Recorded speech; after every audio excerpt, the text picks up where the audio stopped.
Convido aqui agora o Patrick Tadeu Tomás, que vem trazer um assunto extremamente importante, que vem assolando aí o nosso país já há algum tempo, que é a questão da crise hidroenergética no Brasil, né?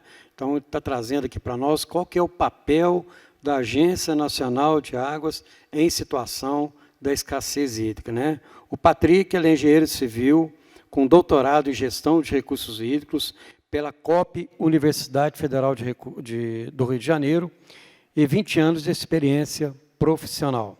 Especialista em regulação de recursos hídricos e saneamento básico da ANA desde 2003, ocupando atualmente o cargo de superintendente de regulação de uso de recursos hídricos da Agência Nacional de Águas e Saneamento Básico. Experiência acadêmica como professor convidado da Fundação Getúlio Vargas, do curso de MBA em Gestão do Ambiente e Sustentabilidade, e como palestrante em cursos e eventos da Universidade de São Paulo, Universidade do Rio de Janeiro, Universidade de Brasília e outros. Patrick, a palavra é sua. Uma boa tarde. Boa tarde, Ideraldo. Bush ou Buch? Bush, muito bem. Boa tarde. É o bom. Tá bom. Boa tarde, Wilson, nosso colega do MDR. Boa tarde, Flávio, que está aí virtualmente nos acompanhando. E boa tarde aos participantes remotos desse painel. Em primeiro lugar, queria agradecer, em nome da ANA, pelo convite. É um prazer a gente estar participando aqui do 23º Encontro Nacional de Comitês de Bacia Hidrográfica, especialmente desse painel sobre crise hidroenergética. Então, foi solicitado que nós preparássemos uma apresentação sobre o tema e nós organizamos, então, uma apresentação falando sobre a atuação da ANA nas situações de escassez hídrica, dividido em 3 blocos. Um primeiro bloco falando de como a ANA vem atuando desde 2012, o segundo bloco falando de como a ANA está atuando no momento atual, e o terceiro bloco falando das perspectivas para o ano que vem. Então, dando início, deixa eu ver se eu consigo acertar aqui. Pronto. Esse quadro, né, ele mostra, esse é o primeiro bloco falando da atuação da ANA desde 2012, então esse quadro à esquerda mostra no mapa as situações de escassez hídrica que se transformaram em crises hídricas ao longo dos últimos anos. Então, começando em 2012 no semiárido, em que nós vivenciamos uma das piores secas do histórico, em que vários reservatórios chegaram ao seu colapso, né? Depois, em 2013, na Bacia do São Francisco, que também vivenciou aí uma das piores situações da sua história, com reservatórios como Sobradinho chegando próximos, né, do seu zero de armazenamento. Depois, Paraíba do Sul e Bacia do Piracicaba, em 2014. Tivemos a situação emblemática do sistema Cantareira, que abastecia naquela época metade da região metropolitana de São Paulo. Isso continuou em 2015. Em 2016, tivemos problemas na Bacia do Tocantins, em outras bacias menores também, e esse quadro se estendeu aí ao longo dos anos seguintes. E essas situações de escassez hídrica podem se transformar em crise hídrica e podem afetar a vida de milhões de pessoas. O quadro à direita mostra um quantitativo de pessoas afetadas por essas situações de seca e de crise hídrica, em torno aí de 10 a 14 milhões de habitantes ao longo dos anos. E, além, né, da população, também há um impacto sobre os outros usos múltiplos, como a irrigação, a indústria, a geração hidrelétrica, enfim, todos os usos que dependem dos recursos hídricos são afetados em menor ou maior grau em função dessa situação, com também prejuízos econômicos. Pode passar, por favor? Então, como que a ANA vem atuando... Aliás, perdão, sou eu que tenho que passar. Desculpem.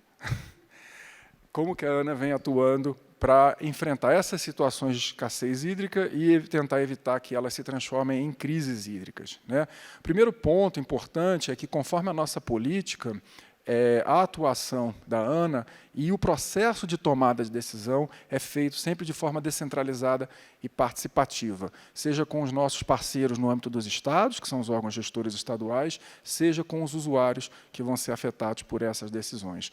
E também esse processo ele é pautado pela transparência, né, sempre, enfim, de documentos, de decisões, de processo de discussão, né, e a participação, como eu falei, dos atores afetados. Então, para viabilizar, né, essa participação, foram criadas aí salas, fóruns de discussão com os interessados, que são chamadas de sala de crise, sala de acompanhamento ou reuniões públicas de alocação. Desde 2012 já foram realizadas 412 reuniões, das salas de crise e acompanhamento, em 12 grandes sistemas hídricos do país.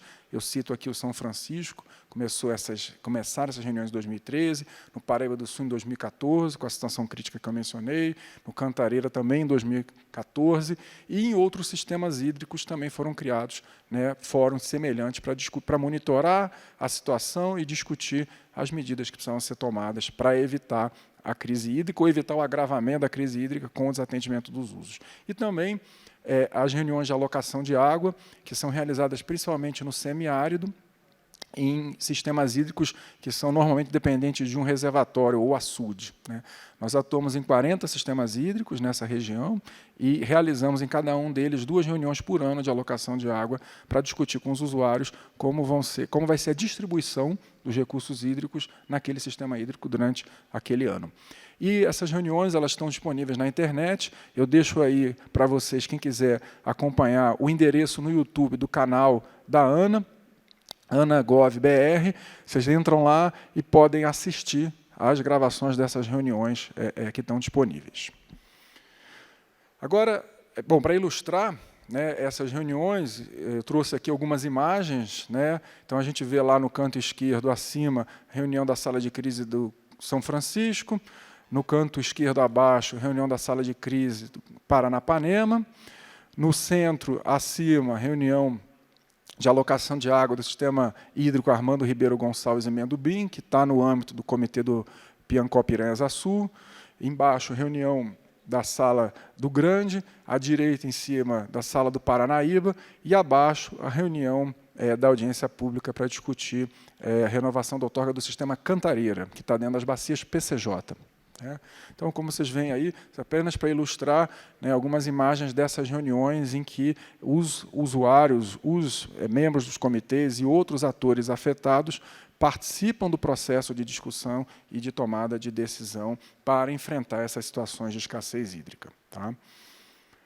Bom, e agora eu vou entrar aqui em alguns casos, só para ilustrar como é essa atuação.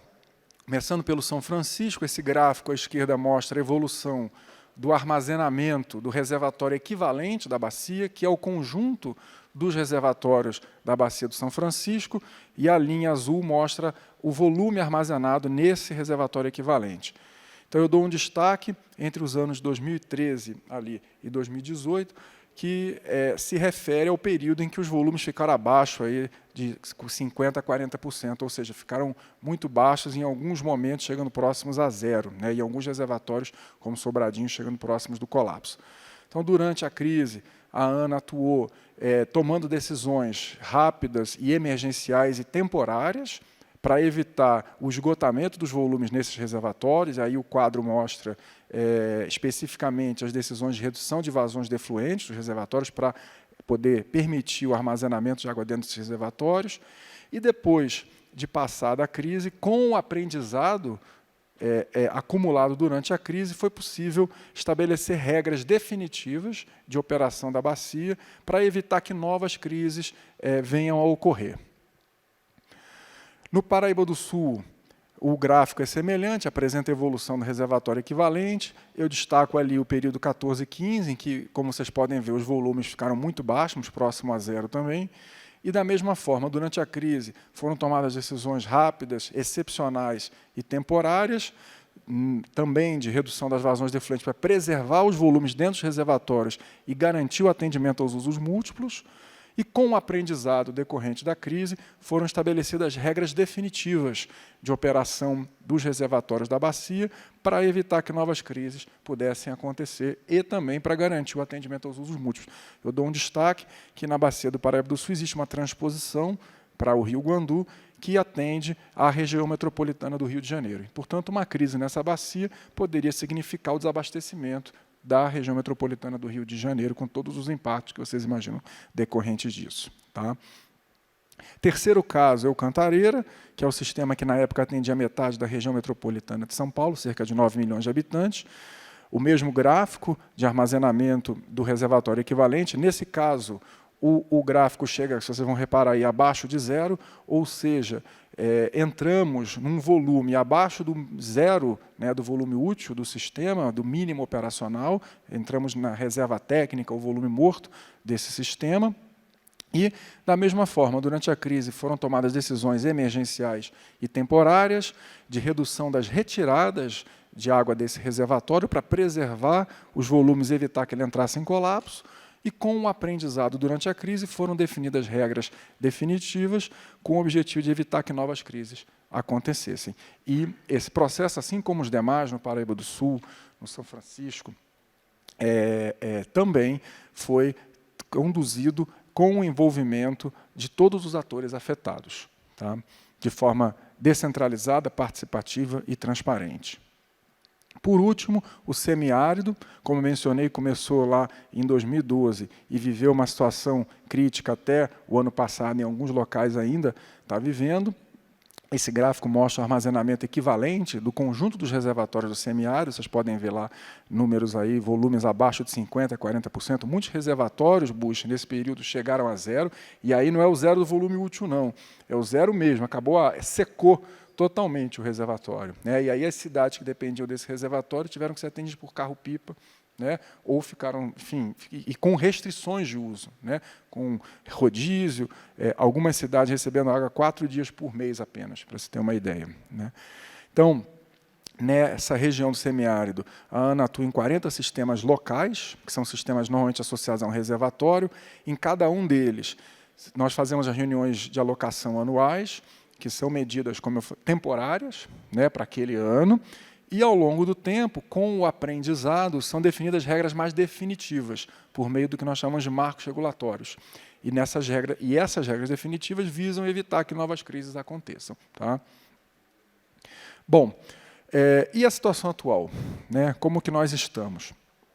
Esse quadro ele mostra a quantidade de água que está chegando nos principais reservatórios do Sistema Interligado Nacional. Tá? É um quadro que mostra a vazão natural média afluente no período do último ano hidrológico, de outubro de 2020 a agosto de 2021. E ele compara essa quantidade de água que chegou no último ano com o histórico desde 31. Então, todo o histórico do reservatório, né? E se a gente for olhar essa comparação, na maior parte dos reservatórios, o último ano ele não está entre os piores do histórico. A gente pode ver que desses reservatórios da lista, apenas 2, que são Xingó e Manso, estão com as afluências entre as 5 piores do histórico. Tá? Então, quando a gente considera o ponto de vista hidrológico, a gente verifica que esse momento não é o pior do histórico na maioria das bacias do país, né? No entanto, quando a gente considera a dimensão hidroenergética, né, que olha não apenas as afluências, mas principalmente a quantidade de energia armazenada nos reservatórios, aí leva em conta os volumes armazenados, as alturas de queda, as eficiências das turbinas, considerado, esse período é considerado, essa estiagem é considerada como a pior nos últimos 91 anos. Tá? Mas, do ponto de vista hidrológico, pela avaliação que nós fizemos, nós entendemos que, de forma geral, para o país como um todo, o momento atual não é o pior do histórico, no país como um todo. E, como eu falei, em função das regras definitivas que foram definidas, né, em alguns sistemas hídricos do país, apesar de nós estamos vivendo, né, nos últimos meses condições desfavoráveis, nós não temos uma crise hídrica. Então, o sistema do São Francisco, por exemplo, que está com uma acumulação aí em torno de 40%, 50%, ele não está vivendo uma crise hídrica, inclusive ele está apoiando o Sistema Interligado Nacional. Foram flexibilizadas as regras no São Francisco, permitiram aumentar a geração de energia hidrelétrica nessa bacia para ajudar o Sistema Interligado Nacional. O Paraíba do Sul e o Cantareira também, eles têm afluências aí baixas nos últimos meses, desde abril, mas não há um risco de desabastecimento para esse ano. Tá? Graças também às regras que foram definidas para essas duas bacias. Bom, no entanto, se a gente for olhar a região hidrográfica do Paraná, especificamente, né, a situação está diferente. O quadro à esquerda mostra os mapas do monitor de secas, que é um instrumento desenvolvido pela ANA, em parceria com outras instituições, que mostra a situação da gravidade da seca em diversas regiões do país. E a gente vê pelo mapa que a região onde está localizada a Bacia do Paraná está com uma cor mais avermelhada. E a cor mais avermelhada, quanto mais vermelha a cor, mais intensa é a seca.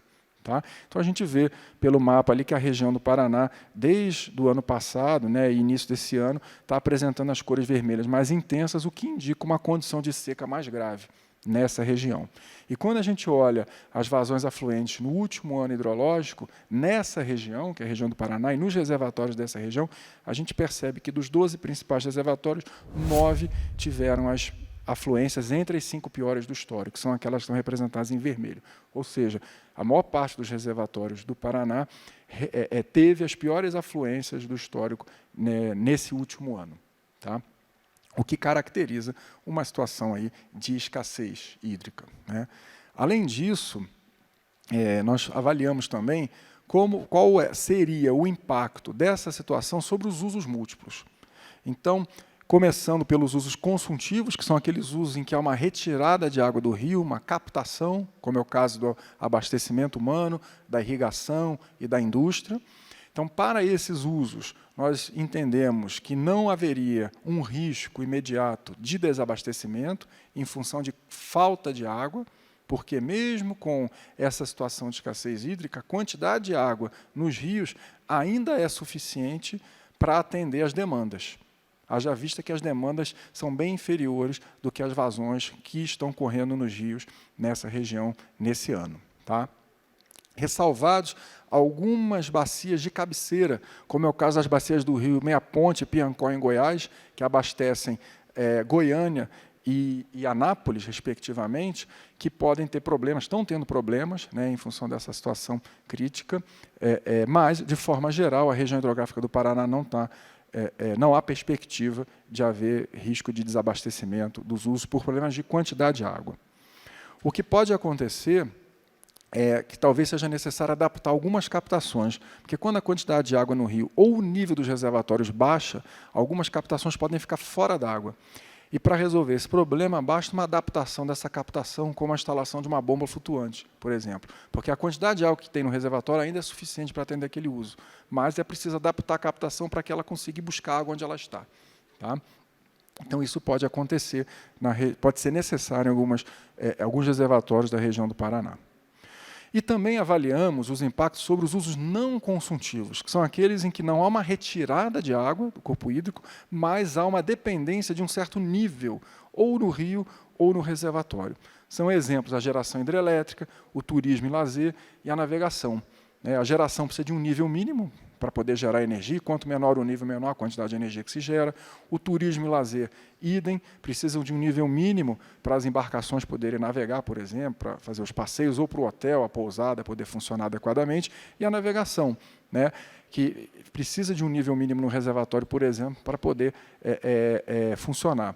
Eu cito como exemplo a hidrovia Tietê-Paraná, tem um trecho crítico lá, num local chamado Pedral de Nova Vaiandava, em que, se o nível do reservatório baixar abaixo de um certo ponto, a navegação para, não consegue mais passar, porque não tem mais calado. Tá? Então, para esses usos não consultivos, já foram identificados impactos, e esses impactos irão se agravar, como, por exemplo, ocorreu a paralisação da hidrovia Tietê-Paraná no final de agosto desse ano. Em função disso, da situação de escassez hídrica e dos impactos sobre os usos múltiplos identificados, em junho desse ano, a ANA declarou pela primeira vez na sua história, né, porque essa é uma competência nova de declarar a situação de escassez hídrica, né, então, pela primeira vez, ela declarou essa situação crítica de escassez quantitativa na região hidrográfica do Paraná. É a Resolução 77, com vigência até 30 de novembro desse ano, coincidindo com o final do período seco nessa região. E essa declaração, ela reconheceu a situação e ela subsidiou medidas que a ANA adotou na sequência. Então, vou ilustrar agora as medidas. Primeiro, com relação a Jupiá e Porto Primavera, que são 2 reservatórios mais na foz dessa bacia, relacionados ao não óbice para a redução das vazões defluentes dessas 2 usinas. Quando a gente reduz a vazão defluente da usina, a gente permite maior acumulação de água nos reservatórios a montante em toda a bacia. Então, Ilha Solteira, Furnas, Mascarenhas de Moraes, Itumbiara e todos os outros. Né? Então, essa redução, né, começou em junho desse ano, e se chegou a vazões aí da ordem de 2.300, 2.700, um pouquinho mais, em Porto Primavera e Jupiá. Outra medida foi com relação à hidrovia Tietê-Paraná. A ANA flexibilizou a outorga da usina de Ilha Solteira, permitindo uma redução do nível mínimo, o que permitiu aumentar a geração hidrelétrica sem paralisar a navegação. Tá? E, em conjunto com essa redução, foi definido que deveria ser feita uma operação específica das usinas no Rio Tietê, que ficam a montante de Ilha Solteira e de Três Irmãos, de geração de uma onda, durante um período do dia. Então, de 5 da tarde às 9 da noite foi gerada essa onda, que fez o nível do reservatório subir e permitiu a continuidade da navegação naquela janela ali de horário, mesmo com o nível do reservatório mais baixo. Isso prolongou a navegação na hidrovia até o final de agosto desse ano. Além disso, foi definido um nível mínimo em Furnas e Mascarenhas de Moraes de 15% do seu volume útil, de forma a preservar os usos múltiplos, que é um nível que já foi atingido nos últimos 3 anos, tá? Então é um nível equivalente a níveis que foram atingidos nos últimos 3 anos. E, por último, no São Francisco, foi autorizada uma operação excepcional no período seco desse ano para permitir o aumento da geração hidrelétrica, como eu falei, para socorrer o Sistema Interligado Nacional, né? Enfim, e evitar um problema de desabastecimento de energia no país. E também foi definido um volume mínimo em Sobradinho de 40% para preservar os usos múltiplos. Bom, essas decisões, né, todas as informações, né, relacionadas a esse processo da Bacia do Paraná estão no site da ANA. Foi criado um portal específico para a situação do Paraná. O link do portal, o endereço do portal está aí, e nesse portal nós disponibilizamos boletins diários com os níveis e as vazões nos reservatórios, disponibilizamos todas as decisões da ANA, disponibilizamos os documentos de referência para essas decisões, disponibilizamos os documentos que nós recebemos de outros atores, de usuários e órgãos gestores e outros ministérios, disponibilizamos também informes sobre as nossas reuniões entre os órgãos gestores, enfim, todo o material que nós temos está disponibilizado no site da ANA. Então, aí, para ilustrar, né, se você quiser saber a decisão que a ANA tomou com relação a Ilha Solteira, tem a resolução lá. Ah, mas eu quero ver a nota técnica que subsidiou essa resolução. A nota técnica está lá. Aí você vai ler a nota técnica e diz lá, não, mas isso aqui foi com base no ofício do INS. O ofício está lá no site também. E o ofício do INS cita um ofício do MME. O ofício do MME está lá no site também. E aí, depois que enfim, as regras foram definidas, o usuário operou, mandou um relatório para a ANA de como foi a operação. O relatório está lá no site também. Você quer saber como que a operação seguiu a regra? Tem um boletim diário, né? Como foi a reunião entre os órgãos gestores? Nós criamos um grupo chamado GTA, entre os órgãos gestores, para discutir entre nós as medidas, tendo em vista que a bacia tem rios de domínio federal e estadual, né?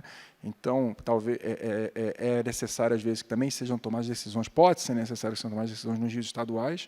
Então, tem um grupo que está se reunindo, né, de órgãos gestores, e nós produzimos informes sobre essas reuniões, né, para dar transparência também ao processo, que todos saibam o que está sendo discutido e está sendo decidido. Então, enfim, quem tiver interesse, basta acessar o site que eu mostrei e ter, enfim, estão todos os documentos lá disponíveis. Bom, eu não podia deixar também de comentar aqui a criação da Câmara de Regras Excepcionais para a Gestão Hidroenergética, chamada CREG. Foi criada por uma medida provisória no dia 28 de junho desse ano e tem vigência até 30 de dezembro. Então, é uma Câmara temporária. Ela se difere da atuação da ANA, né, porque ela tem o objetivo de definir medidas emergenciais para otimizar o uso dos recursos hidroenergéticos e enfrentar essa situação com o objetivo de garantir a continuidade da segurança e suprimento eletroenergético do país. Ou seja, a CREG ela toma decisões emergenciais de curto prazo com o objetivo de garantir o suprimento eletroenergético do país. Esse é o objetivo dela. Nesse sentido, ela se diferencia da ANA, que a ANA toma decisões de mais longo prazo com o objetivo de garantir o atendimento aos usos múltiplos da água. E, no âmbito dessa medida provisória, ela tem competências, ela pode definir diretrizes obrigatórias, estabelecer limites de uso, de armazenamento, vazão das usinas elétricas e outras, enfim, medidas mitigadoras associadas. Tá? Então, como exemplo, a CREG tomou a decisão em 5 de agosto de reduzir os níveis de Ilha Solteira para patamares aí de 324,40 metros e até 323 metros, até o final do mês de setembro agora, que representou a paralisação da hidrovia, né, em função de ter se baixado para um ponto abaixo do limite mínimo que permitia a navegação. A CREG também determinou que os reservatórios poderiam operar até o limite físico da exploração energética, ou seja, podem chegar até o zero do volume útil ou até um pouco abaixo do zero, dependendo da configuração de cada aproveitamento hidrelétrico, ou seja, é possível utilizar todo o volume armazenado nos reservatórios. Tá? Essas foram decisões da CREG recentes que dizem respeito e, enfim, se relacionam com os recursos hídricos. Bom, e para os próximos meses?